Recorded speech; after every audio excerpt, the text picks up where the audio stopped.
January 1945. On the snow-covered fields of the Ardennes, American tanks burned one by one, not because the Germans had better aim, but because they were painted the wrong color.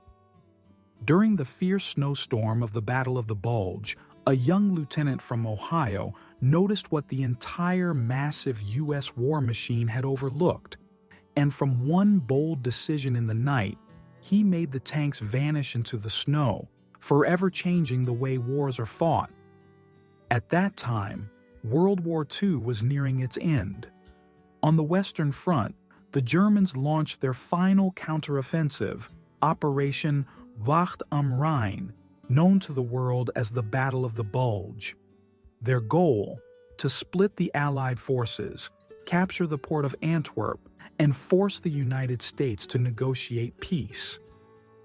It was the harshest winter in decades, with temperatures plunging below -10 degrees Celsius, snow knee-deep, and fog blanketing the sky.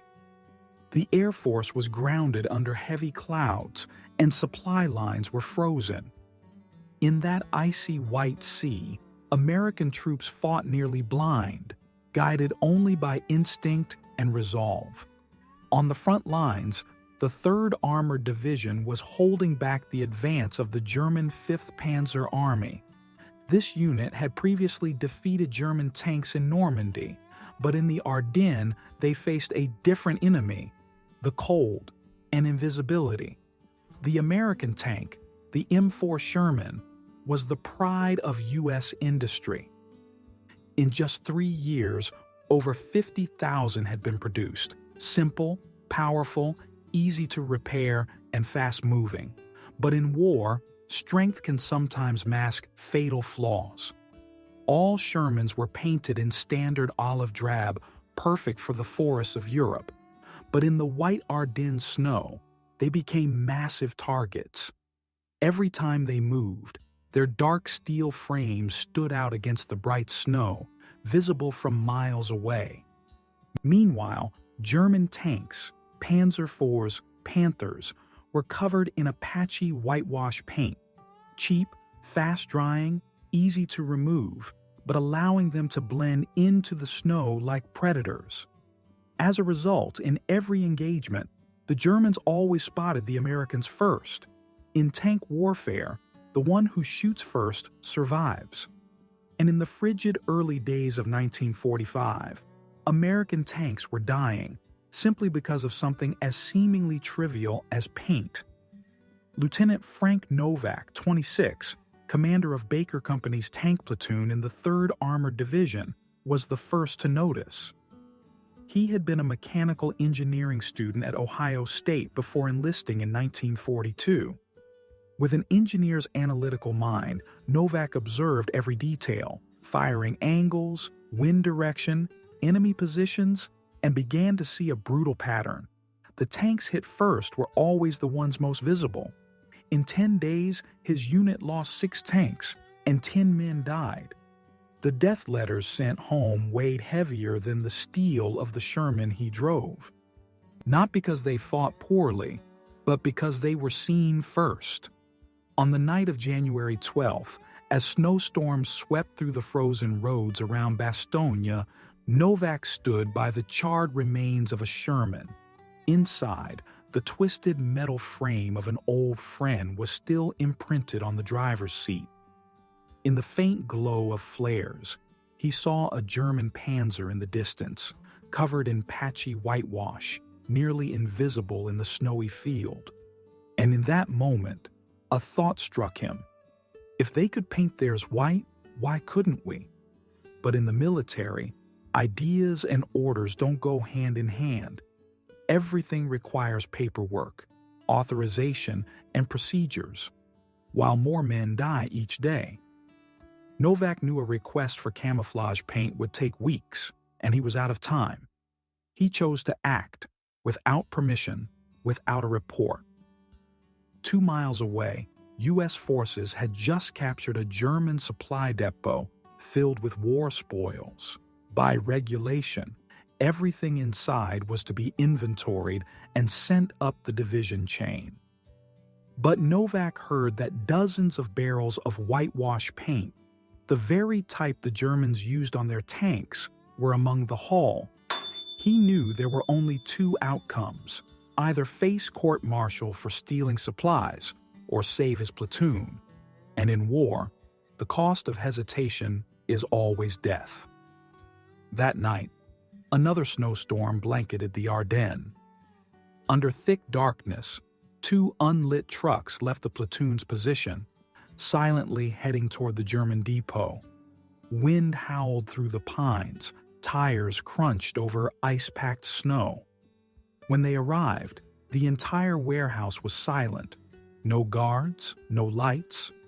Wooden doors creaked open to reveal rows of neatly stacked paint barrels, German labels still visible, white handprints stamped on the lids. Novak opened a barrel and touched the thick, icy liquid, milky white. "This is exactly what we need," he said, then ordered, "Take 50 barrels." As they loaded the supplies, blinding headlights slashed the dark. A military police jeep appeared. Two American MPs stepped out, hands near their weapons. "Lieutenant, this is a restricted area. What are you doing here?" Novak answered calmly, "Night patrol, checking security on war spoils." The MP looked over the two covered trucks. "What's under those tarps?" Novak paused. "Something that might save lives. If you want to report this, go ahead. But tomorrow morning, we need survivors, not paperwork." The MP stared at him, then said quietly, "Go, before I change my mind." The convoy rolled out into the night, vanishing into the snow. They worked through the night without rest. Under the cold moonlight, 20 soldiers mixed paint with snow and used brushes, rags, even bare hands to coat the tanks. The olive drab slowly disappeared, replaced by a pale gray-white.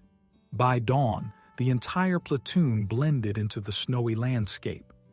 The Shermans turned into ghosts. As the sun rose, Captain Walsh, the company commander, arrived. He looked at the silent white tanks in the snowy field and asked, "Did you get permission for this, Novak?"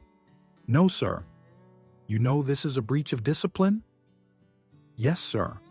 But I'd rather be reprimanded than write another death letter." Walsh stood silently, then said, "Good. Let's see if your paint saves lives." The next morning, the skies over the Ardennes were still shrouded in snow and smoke. The cold wind sliced like a blade, and the frozen roads made tanks crawl forward as if over shattered glass. On the front line, rumors spread fast. Baker Company painted their tanks white. Many scoffed. Some officers sighed, trying to play dress-up with the snow. But to Lieutenant Frank Novak, it wasn't a joke. It was the last chance to keep his platoon alive. At 1:40 p.m., the order came. Baker Company was tasked with reconnaissance and support for infantry in the northern sector of Bastogne, where scouts had reported German armored activity. The terrain was a snow-covered valley, flanked by pine forests and low hills. Just 2 days earlier, an American tank company had lost 7 Shermans there in under 10 minutes. No one wanted to go back, but orders were orders. Captain Walsh simply looked at Novak and said, "You're leading." 5 Sherman tanks rolled slowly across the snow, engines rumbling steadily in the iron-like cold. The white paint was still damp, freezing into thick, ugly clumps, but from a distance they nearly vanished against the snow-covered valley. Novak sat in the turret, binoculars pressed to his face, eyes fixed on the horizon. No gunfire, no movement. Wind swept through the ice-laced trees, hissing like steel. He knew somewhere ahead, the Germans were waiting. At 2:25 p.m., the first machine gun burst rang out, hasty shots landing well ahead of the lead tank. Novak lowered his binoculars. All stop, he turned to the gunner. Check 2 o'clock. In view, against the wall of white, a faint dark shape emerged. The turret of a Panzer IV, slowly moving out from behind a clump of trees. It hadn't reacted. They hadn't seen them. Novak whispered, "Hold fire. Advance 200 yards." The 5 Shermans crept forward, engines humming low. At under 400 meters, Novak ordered, "Fire." The 75mm cannon roared. The first shell hit the Panzer's hull dead on, turning it into a fireball. 2 more behind it scrambled to react, but it was too late. Second and third shells fired. In 15 seconds, 3 German tanks were destroyed. Not a single shot hit the Shermans. The platoon had vanished into the snow, completely invisible. Novak gripped the radio tightly, voice low. "Hold position. Watch the perimeter. Stay in formation." For the next 10 minutes, no shots were fired. Then German artillery began pounding the valley blindly from the far hill. Shells exploded in the snow, carving craters, but hitting nothing. They had no idea where the American tanks were. The white beasts had disappeared into the landscape. Novak switched frequencies and called the infantry forward. Within an hour, the valley, once considered a death zone, was fully secured. Not a single Sherman was lost. When the unit returned to base, the report was met with disbelief.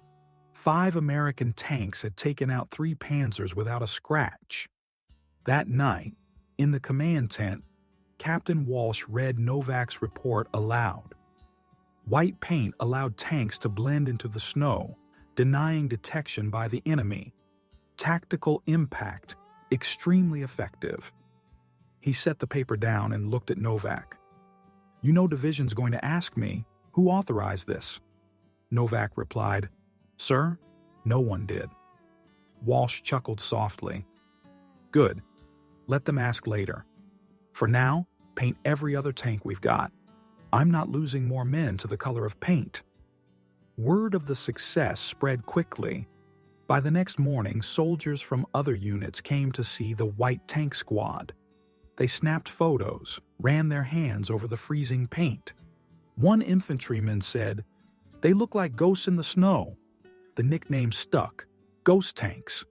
But to Novak, it wasn't myth, it was science.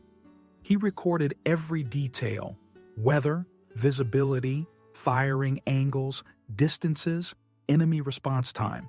The results were always the same. When unseen first, survival chances tripled.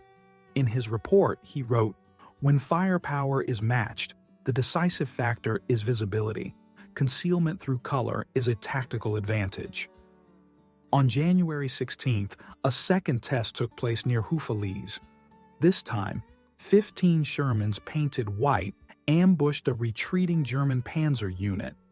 In less than 10 minutes, 7 German tanks were destroyed. The rest fled.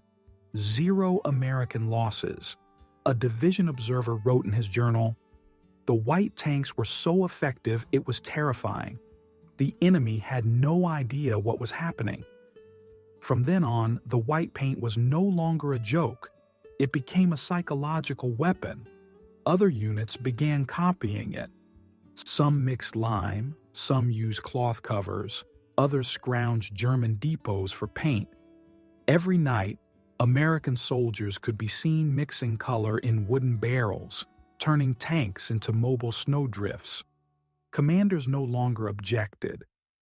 They understood that in the snowy forest of Ardennes, life sometimes depended on just a few grams of paint.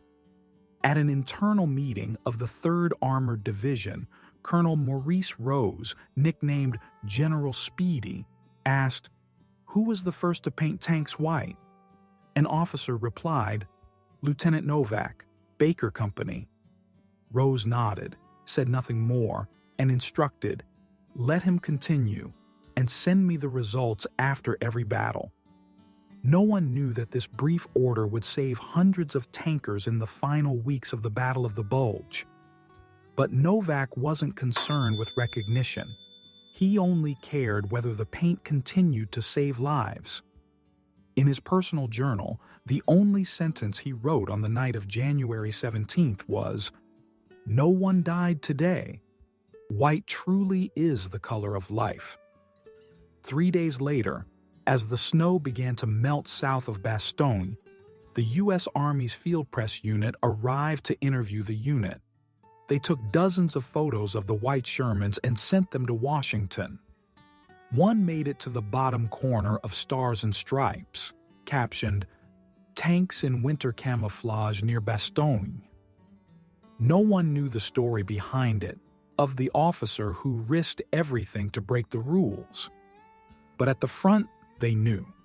Nearby units had already given Baker Company a new name, the Invisible Platoon.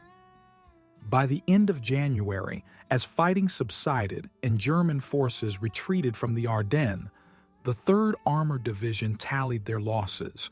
73 tanks lost in the entire campaign. Baker Company, just 3. That number said it all. And from field reports like Novak's, the U.S. Army Command would later acknowledge the effectiveness of winter camouflage. In 1948, the post-war tactical manual included a small line in the appendix. Winter camouflage proved decisive in several engagements during the Ardennes Offensive, 1944-1945. No mention of Novak. No mention of Baker Company. But their mark lived on, in every white coat of paint applied later, from Korea to Northern Europe. In the Ardennes that winter, they were just young soldiers fighting in deadly cold on a battlefield where every breath tasted of iron and gunpowder.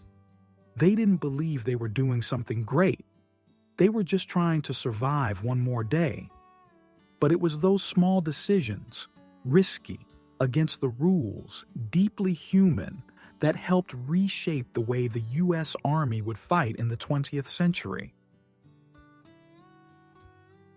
As the January wind softened, snow still blanketed the Ardennes, but the battlefield had changed color. No longer did olive drab steel hulks stand out in the frost. Instead, dozens of Shermans wore coats of gray-white. That paint spread faster than any order. What began as one platoon's desperate gamble was, within a week, being copied across companies.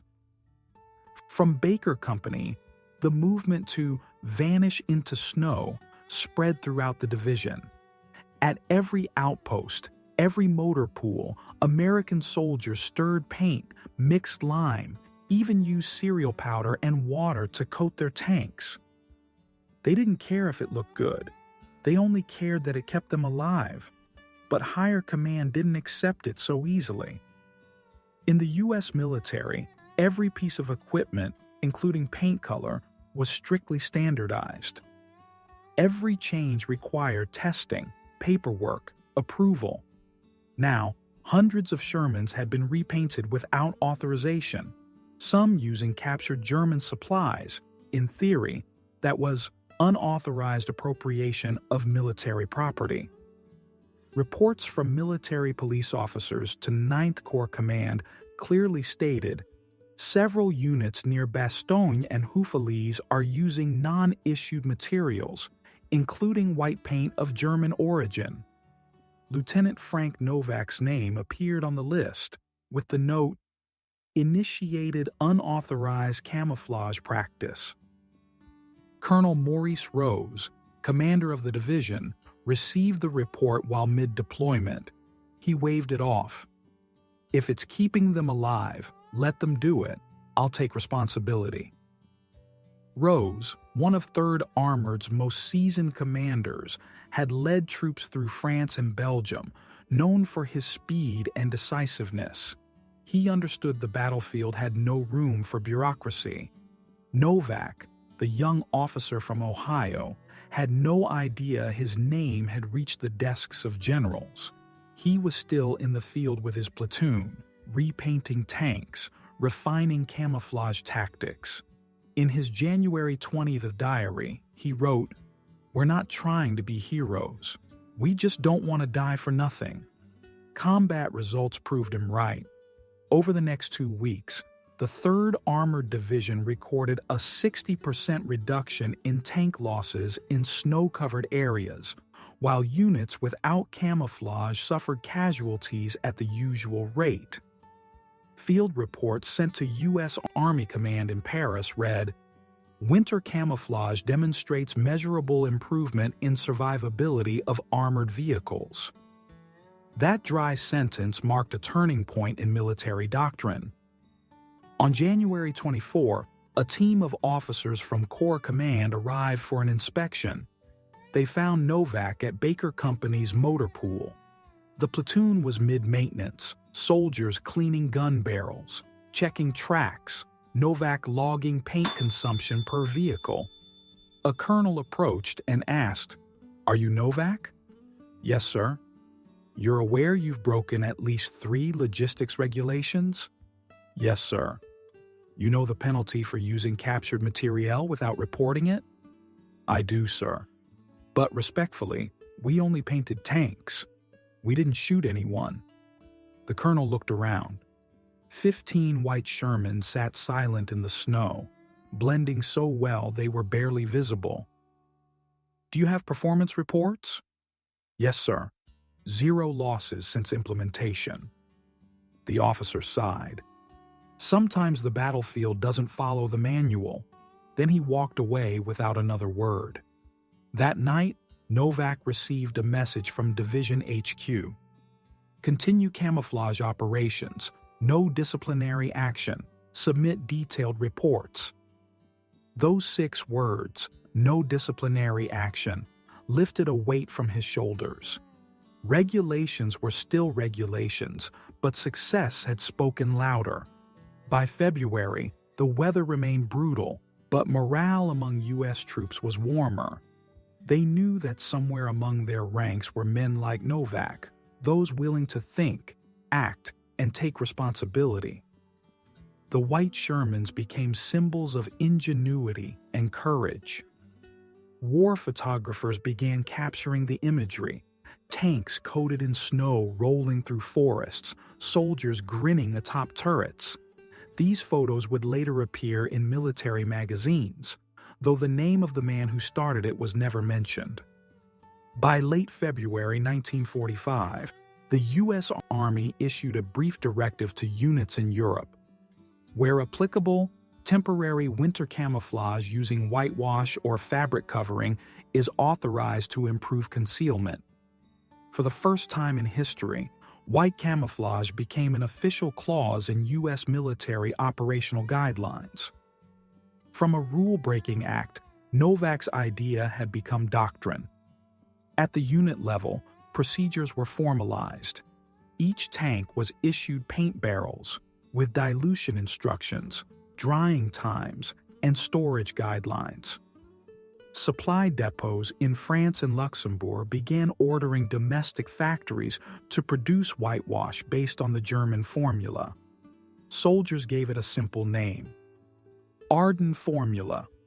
Though Novak's signature wasn't on it, every engineer knew it had begun on a snowy night with one lieutenant who dared to act. As German forces retreated across the Rhine and the Ardennes campaign ended, the 3rd Armored Division advanced into German territory. The white paint began to peel, revealing the olive beneath, but to the soldiers, it remained a symbol of survival. A young gunner told Novak as they crossed into Germany, "Lieutenant, if anyone asks why we made it, I'll say, it's because we picked the right color." Novak simply smiled. He knew he had done what had to be done. In April 1945, as Nazi Germany crumbled, the 3rd Armored Division was among the first to enter Cologne. In those final days, Novak and his men drove their once white, now flecked Sherman through the shattered city streets. He wrote in his journal, "Paint may fade, but ideas don't." After the war, in Pentagon summary reports, a footnote in the Innovations in the Field section read, The effectiveness of improvised winter camouflage in the Ardennes influenced post-war doctrine. Frank Novak's name was not mentioned, but his idea was etched into every page of military strategy that followed. Years later, during the Korean War, M26 and M46 tanks were once again seen rolling across the Manchurian snow in white coats. It was a quiet continuation of a story born in the darkest days of World War II. At a base in Busan, an old officer told a young recruit, "This white paint, heard it was first used in the Ardennes by some lieutenant." No one knew his name, but his legacy was right there, in the paint they were brushing on. May 1945. Over the skies of Europe, the final gunshots had fallen silent. Germany had surrendered unconditionally. The war was over. The surviving American soldiers from the Ardennes campaign looked at one another quietly. No cheers, no fireworks, just a hollow sense of relief. Among the ranks of the 3rd Armored Division, Lieutenant Frank Novak sat atop a paint-chipped Sherman, staring eastward, where the smoke of war still rose. On the body of his tank, scratches intertwined with fading white paint and worn olive drab, 2 layers of memory, one the color of regulation, the other the color of life. When the news of victory came, Novak didn't celebrate. He simply took off his gloves, placed a hand on the cold steel, and softly said, "We survived." Of the 15 Shermans that Baker Company had painted white that night, 12 remained. For a tank unit that had fought through the Ardennes winter, that was a miracle. But there were no medals for painting tanks. No bulletins told the story. To the military, it was simply a successful tactical practice. To Novak, it was every life he had saved. In September 1945, Frank Novak left the Army. No medals, no commendations. His discharge paper read plainly, "Honorable Discharge, 3rd Armored Division." He returned to Ohio and resumed his mechanical engineering studies at Ohio State. By then, America had entered the post-war era. Factories pivoted from weapons to cars, refrigerators, washing machines. The industrial spirit that once fueled war was now reborn for peace. Novak took a job at an industrial paint company in Detroit. On his first day, the manager asked, "Do you have experience with paint?" He simply smiled and said, "I once used it to save lives." 30 years later, in a factory filled with chemical fumes, the silver-haired man still diligently tested each batch, measuring adhesion, reflectivity, heat resistance. No one knew the quiet old engineer had once commanded tanks in the Ardennes, that he had risked everything to change the battlefield with a coat of white paint. He never told anyone. To him, war was something to be put away, not displayed. Those who survived understood. True heroes don't need to be remembered. They only need to be forgotten, in peace. In 1982, Frank Novak passed away, quietly at the age of 63. In a small attic amidst old papers, his son found a yellowed envelope. Inside was a black and white photo from the winter of 1945. 15 white-painted tanks lined up in a snowy field, the Ardennes forest in the distance. On the back, 4 handwritten words, "The Invisible Platoon."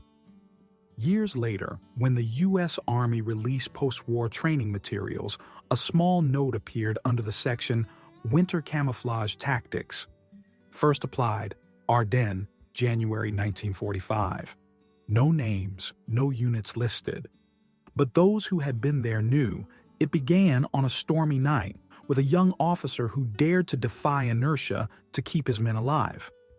Since then, every winter, on American tanks in Korea, Alaska, or Europe, that familiar white paint reappeared. Quartermaster engineers called it Winter Camo Paint, Model 45. No one remembered exactly who proposed the formula, only that it was born in the darkest days of war.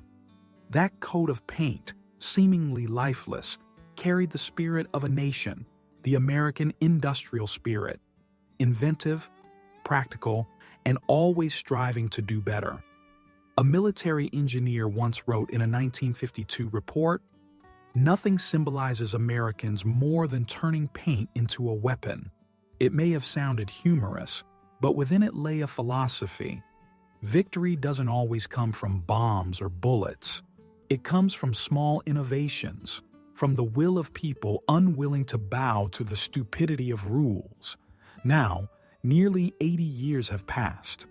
The snowy fields of the Ardennes are green again, the ruined villages rebuilt. But if you pass through Bastogne in winter, you might still see a small roadside monument, a white-painted Sherman tank model, beneath a bronze plaque engraved with the words, "Dedicated to the men of Baker Company, 3rd Armored Division, who fought the Battle of the Bulge and proved that innovation saves lives." No name of Frank Novak appears, just a single line. "In honor of all who dared to think differently."